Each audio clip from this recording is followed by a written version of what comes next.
New York City tenants often ask, how important is it that I keep detailed records of my complaints or my conversations with the management company or the landlord for my apartment building? And I would say it's very important, especially if it's a safety violation and it leads to an injury. And here's why. Because under the law in New York, someone cannot sue their landlord unless they can prove notice. And notice is usually proved three ways. First, you can actually notify the landlord. So for example, if I see a leak from the ceiling and that's causing a puddle because a specific crack in the ceiling is dripping, let's say in the hallway as I go out to the elevator, I could tell my landlord or my super, please fix that. That's happening.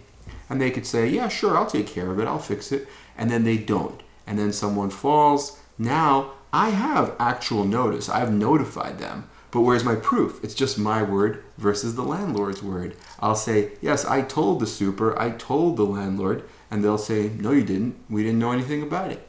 So now it becomes an issue of credibility where perhaps the jury will believe me and I win, or perhaps the jury won't and I'll lose. So it's very important when communicating with your landlord, with a management company, to get certain information like email addresses. If you send an email, now it's in writing. Now if they don't fix it, you have that email, you have the date stamp, you have the solid proof that you notified them. And now it's on them that if they didn't fix it, they're liable.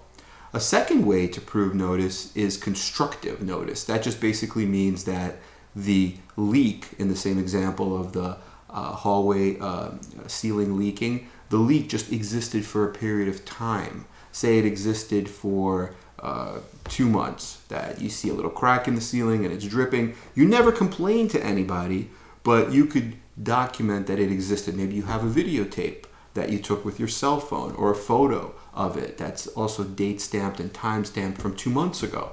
Well, now if you could show that, or if you have a witness who will testify that I saw that leak 2 months ago, the very fact that the leak exists for a long period of time, like 2 months, should mean that the landlord, being, a diligent landlord, should have found it and should have fixed it on their own.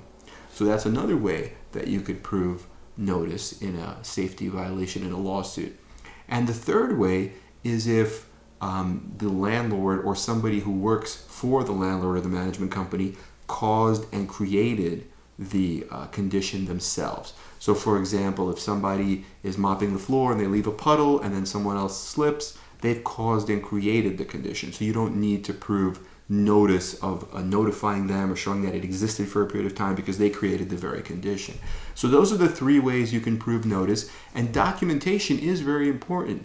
With all of the technology today, including cell phones, videos, photographs, simple emails or text messages, all of that should be preserved in order to prove that you did notify the landlord about a condition, and that if the landlord fails to remedy the condition and an injury occurs, it's no longer a he said, she said battle, but rather it's concrete proof that you have, and it'll be more likely that you win your case.